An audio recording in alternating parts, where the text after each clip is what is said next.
Hi, everyone. Good afternoon. Thank you, Adrian.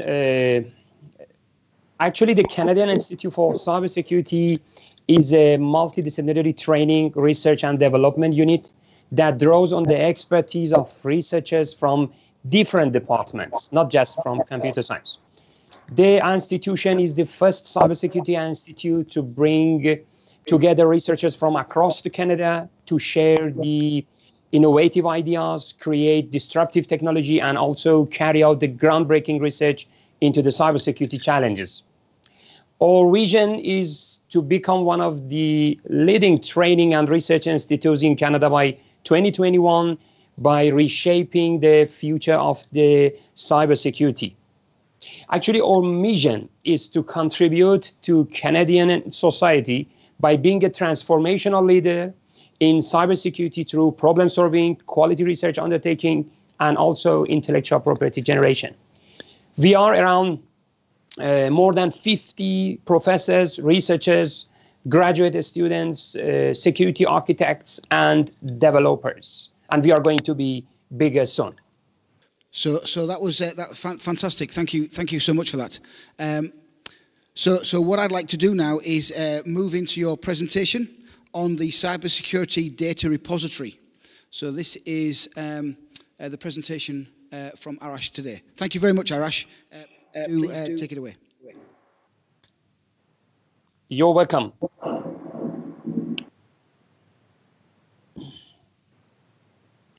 Today, I'm going to talk about the cybersecurity data repository. At first, I will briefly explain the security data and related data sets. Then I will list the main features of the comprehensive cybersecurity data set. After that, I will talk and present our 4 publicly available data sets on dark web and anonymity, Android malware, and also intrusion detection. Then I will explain our Honeynet project and threat hunting as the Canadian Honeynet chapter. And finally, I will present the CIC Flumeter, which is a network traffic analyzer designed and developed by CIC. After that, I will talk about our current and future projects, and also I will be ready for the Q&A session. We know that the cybersecurity is actually defined by its evolving nature. So both sides, intruders and defenders, constantly innovate.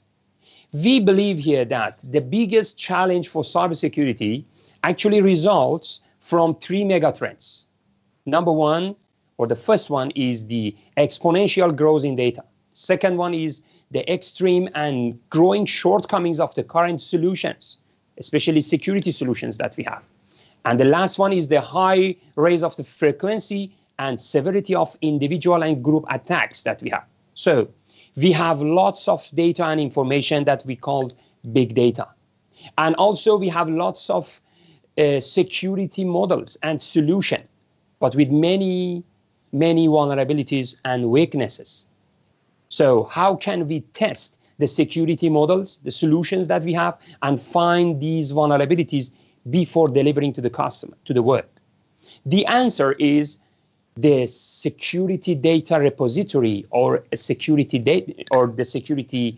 data sets. But the main issue here is no one would like to share their internal data or the data sets that they have. Even if someone wants to share because of the privacy issue, so they need to anonymize that one, or some of them are not labeled, or we have different issues, then is not reliable to use for our analysis and testing process. So how can we create a realistic data set to test our solution and model? This is the main question here. So we need at first define what is a comprehensive data set. We already designed a data set evaluation framework with 9 features or attributes.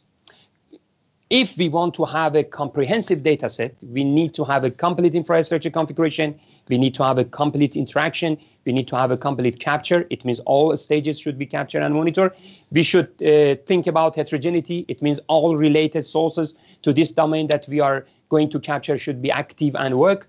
We need to account for all abnormal activities, a variety of attacks, different family of malwares, or anything that you want. to cover most of them, all of them, as much as you can. We should think about anonymity. Unfortunately, most of the datasets have this issue that they cannot present their organization information and they need to anonymize the datasets. Also, we should think about the analysis and extracting features or prepare some feature sets for the datasets. We need to label it really carefully, labeling that one that the researchers or scholars or students can use that one as well as possible. And also we should think about the metadata, which is documenting, a complete documentation for all these 8 items that I already listed. So here I'm presenting 4 available datasets, which 2 of them are related to dark web and anonymity. The other one is Android malware dataset, and the last one is a new intrusion detection and prevention datasets. All these datasets with the other or public datasets are available in our website, and I will show you the links that you can download. Since 2015, I joined CIC as a postdoctoral researcher. I started to work on the dark web.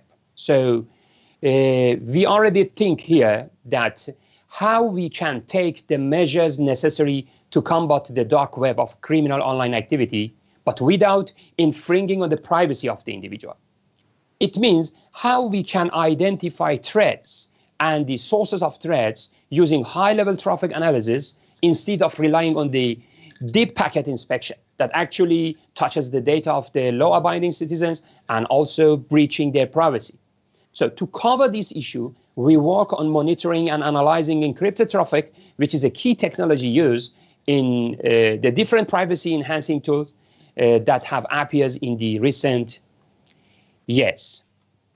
So we know that the available part of the internet for surfing is just 4% of the whole internet, and more than 96% is not available for everyone, which named dark web or deep web. So the dark web is actually anything not accessible through the commercial search engines, which is available for people. VPN and Tor are 2 of the most popular techniques and technologies, which decouples the sender from the receiver by encrypting the traffic between them and also routing it through a distributed network of servers. So our first publicly available dataset in this domain is the VPN traffic based on more than 20 common applications. As the figure shows, for creating this dataset, we define 2 users, namely Alice and Bob, in our intranet in the CIC, and also we rent a VPN server from UK. So we define different scenarios and capture the regular and also VPN communication traffic between Alice and Bob.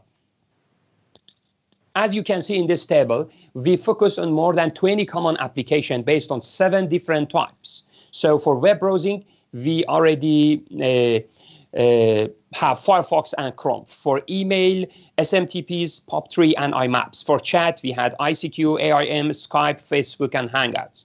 For streaming, we have VMO and YouTube. For file transfer, Skype, FTPS, SFTP, using FileZilla. For VoIP, we use Facebook, Skype, and Hangout voice calls. And for P2P, we have the uTorrent and BitTorrent here.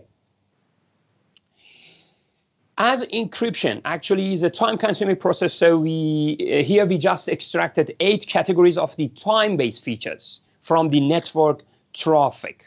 During duration of the flow, forward inter-arrival time, backward inter-arrival time,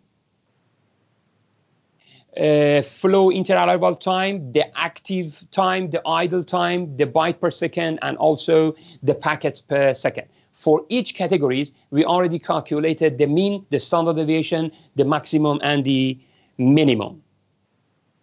As you can see, for the detection side, the results, we already used 5 machine learning algorithms and 2 feature selection techniques.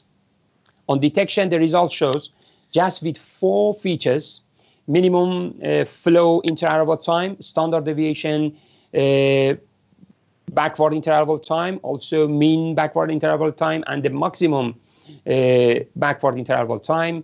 We have around 93% accuracy in 15 seconds. For your information, the last project in the same domain already achieved 95% accuracy with 9 features in 600 seconds. Also, we jump to the another layer, which is the characterization side. So as the two figures show, the accuracy for detecting the application, not just detecting the VPN connection or non-VPN, detecting the application, the type of application, just by analyzing the behavior of the encrypted traffic without touching the payload and deep inspection, in some categories such as VoIP was really high. In some of them, such as browser and stream, also the results were acceptable. But for the rest, it's actually the new research topic for us that now we are working on it.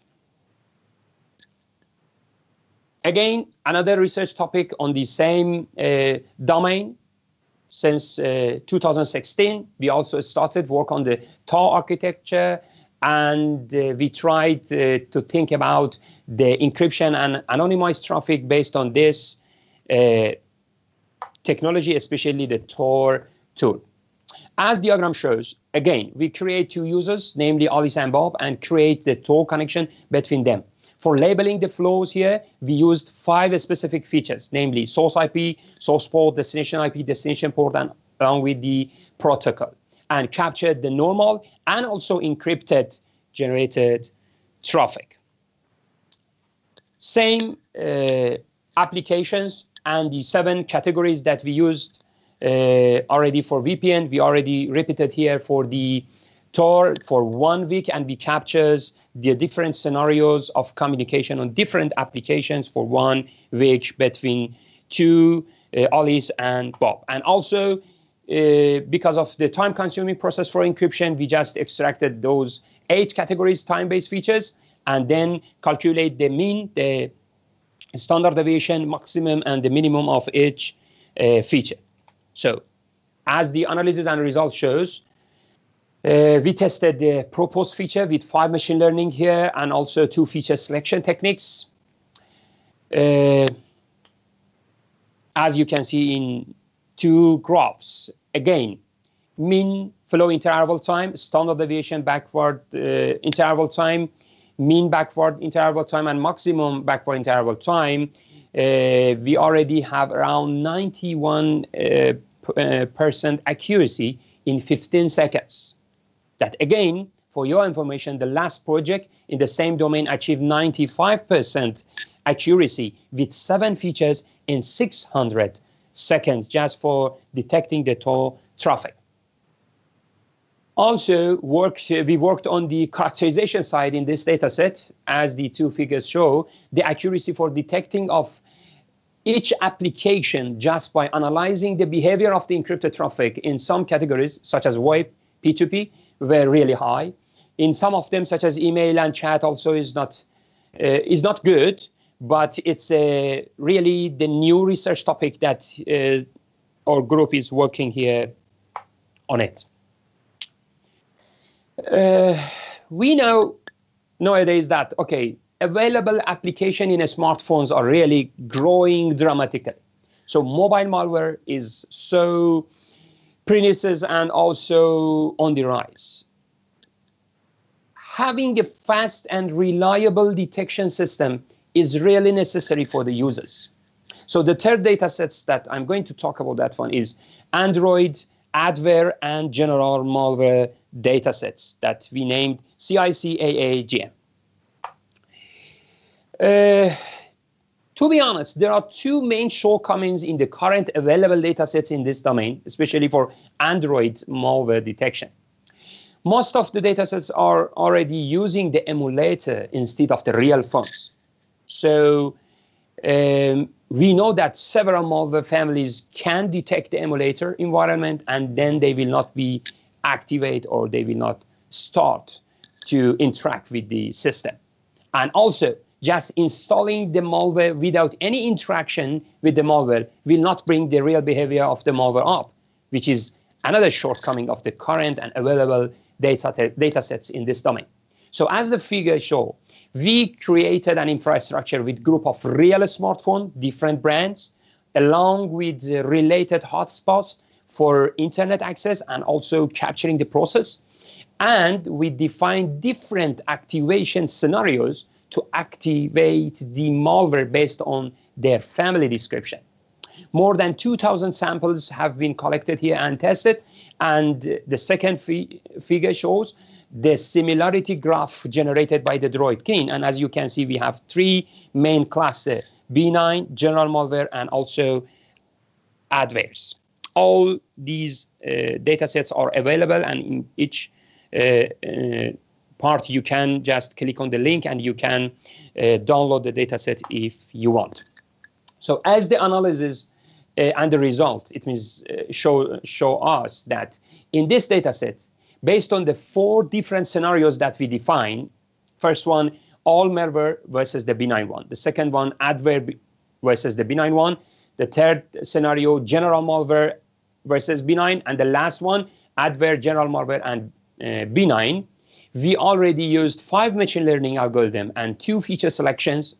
And the results show around just by 9 features, we have more than 90% accuracy and less than 1% false positive in this dataset. The last dataset. Without a doubt, IDS and IPS are the most important defense tools against the sophisticated and ever-growing network attacks. Based on our study, over 11 available datasets since 1998, many such datasets are out of date and reliable to use. Some of them suffer from the lack of the traffic diversity and volume. Some of them do not cover the variety of attacks. Some of them anonymize the packet information and payload, which cannot reflect the current trends. And some of them also have lack of the feature set and metadata. So we propose a new data set, namely CIC-IDS 2017, which covers all those shortcomings with more than 17 up-to-date attacks. As the picture shows here, for the testbed infrastructure, we divided 2 different completely separated networks, namely victim network and attack network. Unlike the previous data sets, in the victim network, we covered all common and necessary equipments, including the routers, the firewalls, the switches, hubs, along with the different version of the common 3 operating systems, Windows, Linux, and Macintosh. We had 4 servers, 7 victim machines, and also 4 attackers. For the Windows, we covered Windows Vista, Windows 7, 8.1, and also Windows 10, 32, and 64 bits. And also we have Ubuntu and Mac in all datasets. As you can see, the victim and attacker networks, the left table already shows the assigned IP to each network, and also the right one shows the daily program of the benign and attacks scenarios that we have. More than 17 attacks, such as DOS, DDoS, brute force, XSS, SQL injection, and the others are included in this data set, which is available in this address. So after running the network traffic analyzer, extract the features, more than 80 features we extracted here, that later on I will explain about that one, and used around 6 machine learning algorithms with 2 feature selection techniques. We already found around more than 90% detection accuracy based on 4 feature sets, which is exactly different for each attack. There are some common features here, but we already focused to detect each attack separately, and the result was really, really good and high in the matter of accuracy. So, cyber attribution, the process of tracking, identifying, and profiling a cyber attack or other hacking exploits. We already designed a honeynet in CIC as the Canadian honeynet chapter, and we already have the complete network infrastructure, servers, websites, and more than 25 pieces, and monitoring, capturing the techniques to create live data for researchers and scholars in this domain. As the diagram shows, we already have around 25 pieces. Also, we have internal and external honeypots. We have different type of web servers, different type of servers such as web server, FTP server, mail server, and it's a complete infrastructure for one organization, and is completely active by 25 users.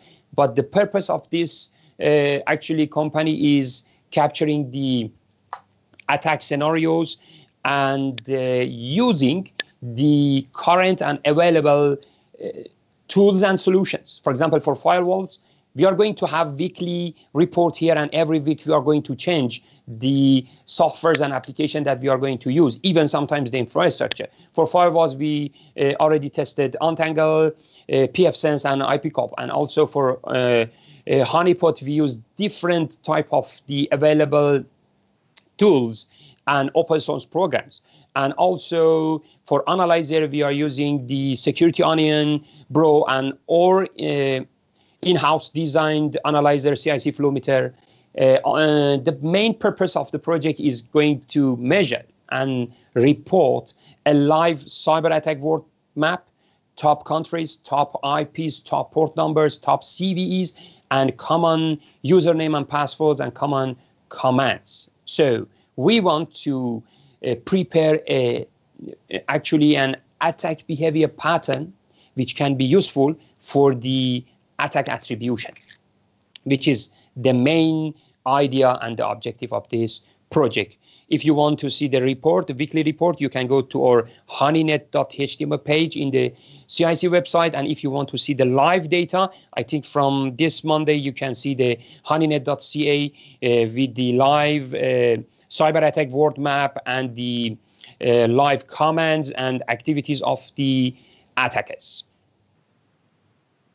So I think one of the main questions here for the researcher is, how can we extract these network traffic features that I already mentioned from the raw traffic? And currently, how many features are available and how they can add the new features?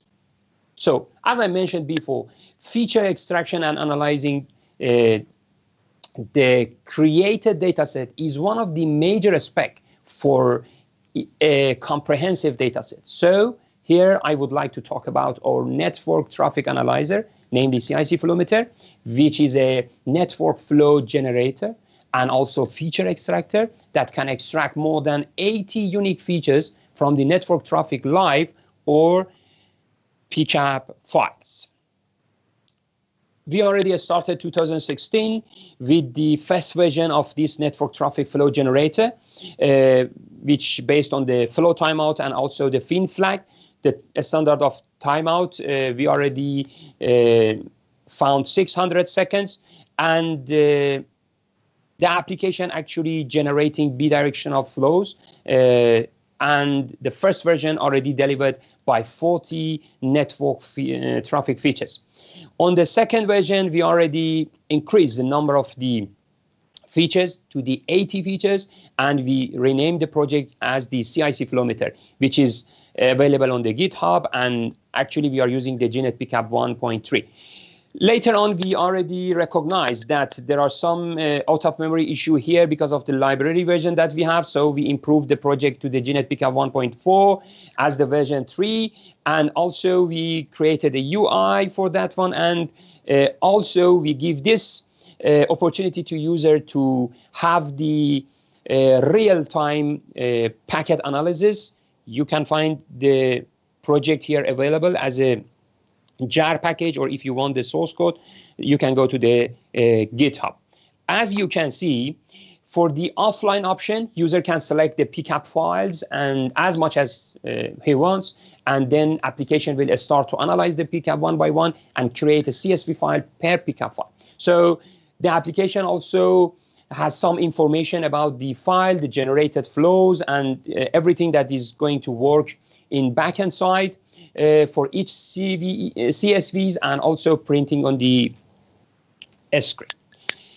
For the real-time option, it's very good that the system is going to detect all your machine's network interfaces, and you can select one of them, and then application will fetch the traffic over the interface and analyze the traffic on the fly and create the CSV with 80 plus features simultaneously. So till now, over last 3 years, we actually have more than 870 institutes, universities, and organizations that use our datasets. And normally, we have 5 requests per day for our datasets and the data repository that we already generate. The current projects that we are working is improving those previous projects, and also we are open for the new projects. If anyone would like, they can share their idea, or also they can come for any collaborative projects in this domain. We are focusing now on new data sets on multi-layer anonymity instead of just one layer. For example, Tor over the VPN or VPN over the Tor. A new botnet datasets, a new DOS and DDoS datasets, a new malware datasets on the Android and also PC. We are working on the CIC Flumeter version 4, which is a web service. Will be available for the users, I think, end of June, and then no need you download the package and install that one so you can use it on the web. And developing a comprehensive intermediary interaction tool for the cyber attack attribution for our cyber threat hunting and honeynet project. So now I'm ready for the Q&A session. Thank you very much, Arash. That was fantastic. Thank you so much. I can tell you right now that I think that personally, we at Napier and the Cyber Academy will be incredibly interested in collaborating with you. There's a lot of interest around some of the software that you're developing. I think that is going to be particularly useful for some of our research as well. So I look forward to chatting with you offline about that opportunity. So the audience, can I ask if you have any questions? Are we all happy? That was particularly comprehensive, I think. Very, very good. Thank you very much, Arash. That was absolutely fantastic. Do you have anything else to add, or are you quite happy with that? I think from my side it's already done, and I'm quite happy for that one. And also I'm really happy that you are the first person in this presentation that you would like to start the collaborative project with us here. Yeah. I think from our perspective, some of the things, the technologies, especially around the dark web that you're getting involved in, that is exactly the same research that we're trying to kick off here. We have a lot of opportunity for collaboration with law enforcement and higher bodies as well. So I think there's potentially some significant opportunity for collaboration. So I'll take that offline. Don't want to discuss it now and bore the nice audience here. But